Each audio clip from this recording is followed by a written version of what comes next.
Hello friends, welcome to Purushottam academy. So మీరు ఎప్పటి నుండో ఎదురు చూస్తున్న ఏదైతే వెబ్ ఆప్షన్స్ ఉందో అదైతే మనకు ఓపెన్ అయిపోయిందండి. సో ఇది మన సైట్ అనమాట. సో సైట్లోకి మీరు వెళ్ళిన తర్వాత వెబ్ ఆప్షన్ మీద ఇలా క్లిక్ చేయగానే మీకు ఇలా విండో అయితే ఓపెన్ అవుతుందండి, వెబ్ ఆప్షన్ సెలెక్షన్ అని చెప్పేసి. సో ఇక్కడ మీరు ఏంటంటే మీ హాల్ టికెట్ నెంబరు అండ్ అలాగే డేట్ ఆఫ్ బర్త్ రెండు కూడా ఇవ్వాలన్నమాట. సో ఇక్కడ మనకి ఇంపార్టెంట్ నోట్ అని కొన్ని మెన్షన్ అయితే చేశారు క్లియర్గా. ఏంటి అంటే all the candidates are instructed to check the details in print verified application link before proceeding for web options. So మీరు వెబ్ ఆప్షన్స్ స్టార్ట్ చేసే ముందు ఏదైతే మనకి ప్రింట్ వెరిఫైడ్ అప్లికేషన్ అని చెప్పేసి ఉందో ఇక్కడికి మీరు వెళ్ళినట్టయితే ప్రింట్ వెరిఫైడ్ అప్లికేషన్ అని ఉంది కదా, ఇది మీరు చెక్ చేయమని చెప్తున్నారు. సో ఫస్ట్ ఇది మనం చెక్ చేసుకున్న తర్వాత వెబ్ ఆప్షన్స్కి మీరు ప్రొసీడ్ అవ్వండి అనేది క్లియర్ కట్గా చెప్తున్నారు అనమాట. ఎందుకు అంటే if changes are required, attend at selected HLCs to make changes, then proceed for web option entry. If no changes are required, they can directly proceed for option entry by clicking web options link. Once the options are exercised, data cannot be modified. So ఇక్కడ ఏం చెప్తున్నారంటే మనకి print verified application ఒకసారి మీరు check చేసుకోండి.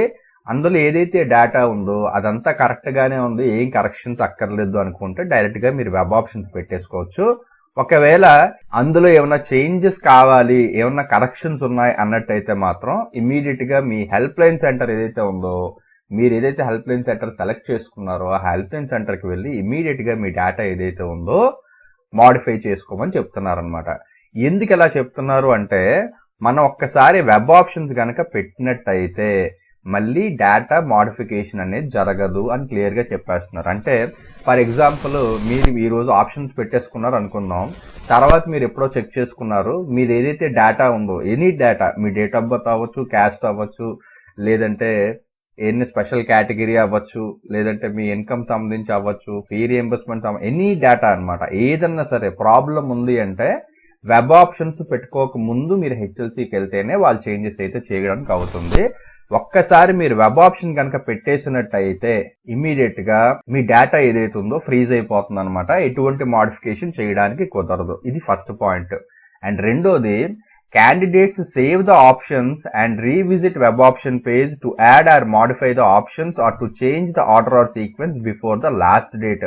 So ఏదైతే మనకి last date ఇచ్చారో దానికన్నా ముందు మీరు ఎన్నిసార్లన్నా సరే మీ ఆప్షన్స్ అనేది చేంజ్ చేసుకోవచ్చు అనమాట. అంటే ఎన్నిసార్లన్నా మీరు మాడిఫై చేయొచ్చు, లేదంటే కొత్తవి ఏమన్నా యాడ్ చేయొచ్చు, లేదంటే ఏదైతే మనకి సీక్వెన్స్ ఉందో, ఆర్డర్ ఏదైతే ఉందో ఆర్డర్ని కూడా మనం అటు ఇటు చేసుకోవచ్చు. ఎప్పటిదాకంటే మనకి లాస్ట్ డేట్ ఏదైతే ఉందో అప్పటి వరకు కూడా ఉన్నది.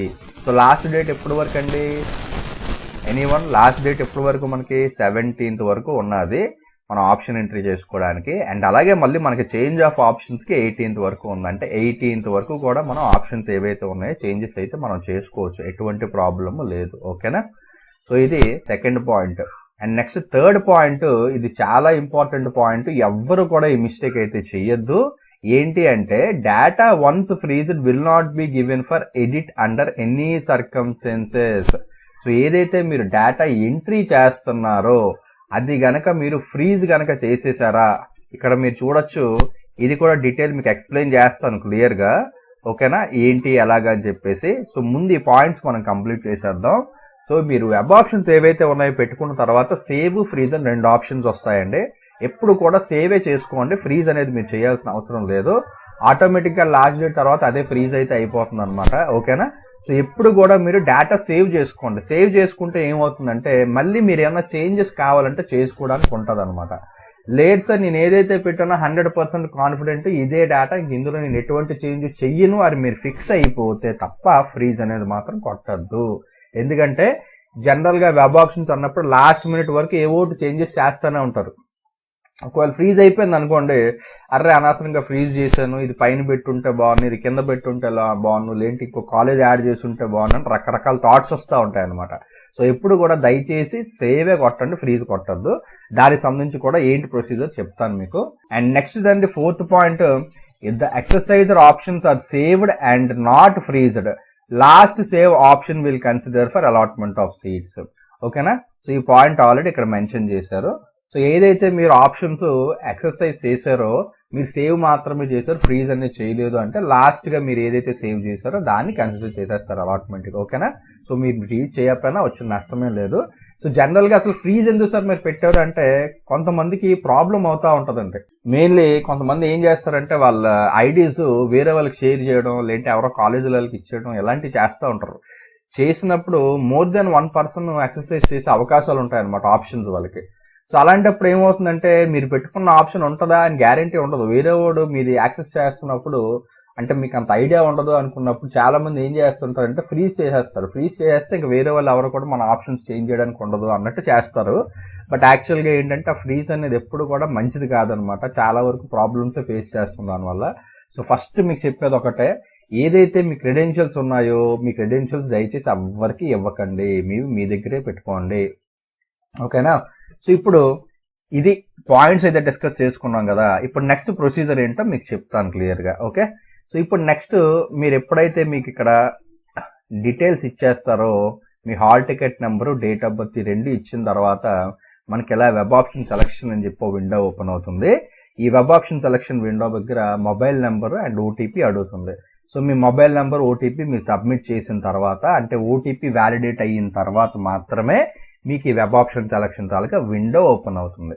సో ఈ విండో ఓపెన్ అయిన తర్వాత ఏం చేయాలి సార్ మేము అంటే, ఇక్కడ మీరు చూడొచ్చు మీ హాల్ టికెట్ నెంబరు, మీ నేమ్, ఓకే, అండ్ అలాగే district drop down, university type drop down ఇవి ఉంటాయి. సో ఇవి ఎలా ఓపెన్ అవుతాయి అనమాట. సో ఇక్కడ డిస్ట్రిక్ట్ దగ్గర మీరు ఏదైనా ఒక పర్టికులర్ డిస్ట్రిక్ట్ లో మాత్రమే కాలేజీలు చూద్దాం అనుకుంటే ఆ డిస్ట్రిక్ట్లు ఏవైతే ఉన్నాయో ఆ డిస్ట్రిక్ట్ సెలెక్ట్ చేసుకోండి. ఇటువైపు ఈ కాలేజీలు అన్ని కనిపిస్తాయి.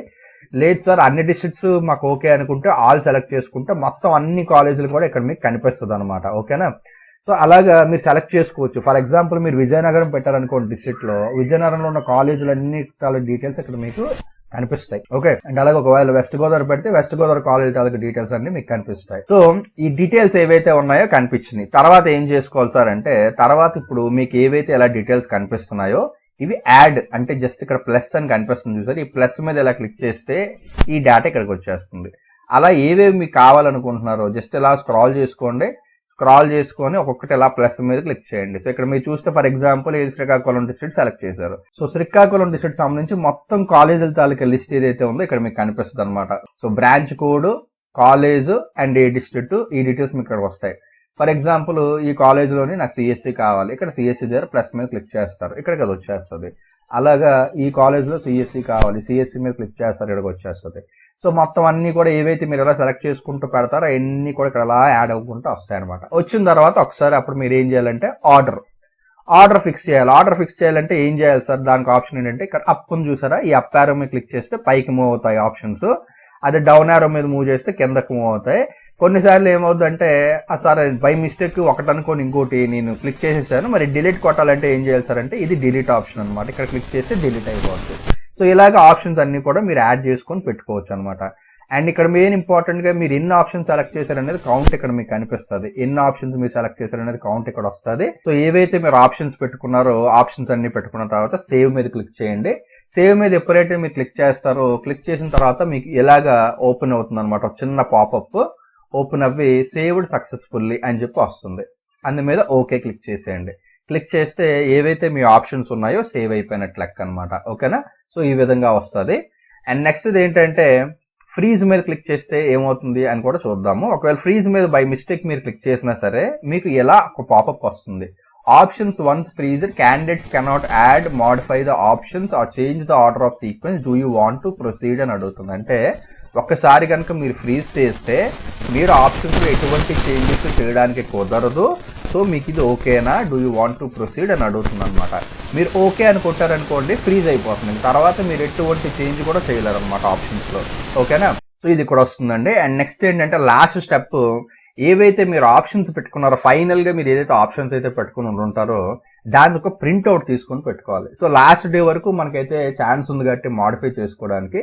లాస్ట్ డేట్ ఎప్పుడైతే అప్పుడు మీరు ఆ టైంలోనే సార్ నేను ఏవైతే ఆప్షన్స్ పెట్టుకున్నా ఒక ప్రింట్అవుట్ కావాలి సార్ అనుకుంటే మీకు ఈ విధంగా కనిపిస్తాయి. మీకు టోటల్ లిస్ట్ ఆఫ్ ఆప్షన్స్ మీరు ఏమేమి పెట్టుకున్నారు అనేది ఎలా ఉంటుంది. సో అక్కడ మీరు జస్ట్ ప్రింట్ మీద క్లిక్ చేస్తే చాలండి. ప్రింట్ మీద క్లిక్ చేయగానే మీకు ఆప్షన్ ఫామ్ ఏదైతే ఉందో ఈ విధంగా కనిపిస్తుంది అనమాట. అంటే మీరు ఏదైతే వెబ్ ఆప్షన్స్ పెట్టారో దాని తాలూకు ఆప్షన్ ఫామ్. సో మీ హాల్ టికెట్ నెంబరు, మీ నేము అండ్ ఏవైతే మీరు ప్రిఫరెన్స్ ఇచ్చారో ప్రిఫరెన్స్ తాలూకా సీరియల్ నెంబర్ ఇక్కడ ఉంటుందండి 1, 2, 3 అని చెప్పి, and branch code, college name, and A district లో ఉంది అండ్ ఏ ప్లేస్ లో ఉంది, ఈ డీటెయిల్స్ ఏవైతే ఉన్నాయో మనకి ఈ విధంగా వస్తుంది. సో ఇది వెబ్ ఆప్షన్ ఫామ్ అనమాట. దీన్ని మీరు ప్రింట్ చేసి పెట్టుకోవాలన్నమాట. ఇది చాలా చాలా ఇంపార్టెంట్. ఎందుకంటే మీరు అసలు ఆప్షన్స్ ఏం పెట్టుకున్నారు, ఎలా పెట్టుకున్నారు అని చూసుకోవడానికి this is the only document అనమాట. సో దీని బేసిస్ మీదే రేపు పొద్దున్న మీకు అలాట్మెంట్ మీద డౌట్స్ అవునా ఏది ఉన్నా సరే మీరు ఈ బేసిస్ మీదే మీరు చూసుకోవచ్చు. సో ఫస్ట్ మీరు ఏం పెట్టారు ఏంటి, సో ఏ విధంగా వెళ్తుంది ఏంటి అని చెప్పి చూస్తారు. అండ్ నెక్స్ట్ కొంతమందికి డౌట్, సార్ అలాట్మెంట్ అసలు ఏ బేసిస్ మీద చేస్తారు అని చెప్పి. ఇక్కడ మీరు చూస్తే ఫస్ట్ మీరు సివిల్ పెట్టారు, ఆదిత్యలో సివిల్ పెట్టారు. సో ఫస్ట్ ఏం చేస్తారంటే మీ ర్యాంక్ వచ్చినప్పుడు ఈ పర్టికులర్ కాలేజ్లో సివిల్లో అసలు వేకెన్సీ ఉందా లేదా చూస్తారు. ఒకవేళ వేకెన్సీ లేదనుకోండి నెక్స్ట్ ట్రిపుల్ చూస్తారు. ట్రిపుల్ ఈలో ఒకవేళ వేకెన్సీ ఉందనుకోండి ట్రిపుల్ ఈ మీకు అలాట్ అయిపోద్ది. ఒకవేళ సార్ ట్రిపుల్ ఈలో కూడా వేకెన్సీ లేదు, నెక్స్ట్ ఏమవుతుంది సార్ అంటే నెక్స్ట్ ఈ కాలేజ్ ఏదైతే ఉందో బిఆర్ అంబేద్కర్ ఏదైతే ఈ కాలేజ్ ఉందో ఈ కాలేజ్లోని ఈసీ ఉందో లేదో చూస్తారు. ఈసీ ఉందనుకోండి ఇమీడియట్ గా ఈసీ అలాట్ అయిపోతుంది. ఒకవేళ ఇది కూడా లేకపోతే ఏమవుతుంది సార్ అంటే మీకు అసలు ఏ సీట్ అలాట్ అవుతుంది అనమాట. సో అందుకనే మీకు మెజారిటీగా చెప్పింది ఏంటి అంటే అందరూ కూడా ఫాలో అవ్వాల్సింది, ఏవైతే మనం ఈ డేటా ఏదైతే ఇచ్చామో ప్రతి దాంట్లో కూడా మనం డేటా తాలూకా లింక్స్ అయితే ఇస్తున్నాము. ఈ వీడియోలో కూడా ఈ డేటా తాలూకా లింక్స్ ఇస్తున్నాము. సో అసలు మీ ర్యాంక్కి ఏ కాలేజ్ వస్తే మీకు క్లారిటీ ఉందనుకోండి అవి మీరు సెలెక్ట్ చేసుకుని పెట్టేసుకుంటే చాలన్నమాట. అర్థమైందా? సో మీ ర్యాంక్కి సార్ నా ర్యాంక్ ఇప్పుడు నా పర్టికులర్ ర్యాంక్కి ఈ కాలేజీలు ఈ బ్రాంచ్లు వస్తాయి సార్ అన్నప్పుడు ఆ కాలేజీలో ఆ బ్రాంచ్లు మీరు సెలెక్ట్ చేసుకుంటే పక్కాగా వస్తుంది. అంతకు మించి పెద్దగా మనం R&D ఏం చేయాల్సిన అవసరం లేదు. సో ఈ విధంగా మనం ఆప్షన్స్ అయితే పెట్టుకుంటే చాలు. అండ్ అలాగే ఏ కాలేజ్లో ఎన్ని సీట్లు ఉన్నాయి దాని తాలూకు కూడా ఆల్రెడీ ఇంత ముందు వీడియో కూడా చేశాము. సో ఏదైతే ఇప్పుడు ఈ ఎక్సెల్ షీట్స్ ఉన్నాయో వీటి తాలూకా లింక్ మీకు కింద ఇస్తానండి. సో ఇందులో ఈ షీట్ మీరు చూసినట్టయితే మీ ర్యాంక్స్ ఏవైతే ఉన్నాయో మీ ర్యాంక్స్ సంబంధించి అసలు మీకు ఏ కాలేజ్ వస్తుంది, ఏ బ్రాంచ్ వస్తుంది, మొత్తం డీటెయిల్స్ అన్ని కూడా category wise for all categories ఇక్కడ మనం చేయడం జరిగింది. సో ఈ షీట్ మీకు కింద లింకులో ఇస్తున్నాను. అండ్ అలాగే నెక్స్ట్ది ఏ కాలేజీల్లోని అసలు మనకి ఏ బ్రాంచ్లో ఉన్నాయి అండ్ బ్రాంచ్ వైజ్గా మనకు అసలు ఎన్ని సీట్స్ ఉన్నాయి ఇవన్నీ కూడా డీటెయిల్స్ మీకు ఇక్కడ కనిపిస్తున్నాయి అనమాట. సో ఇది కూడా ఫర్ ఆల్ కాలేజెస్ మీకు ఇక్కడ అవైలబుల్గా ఉందండి.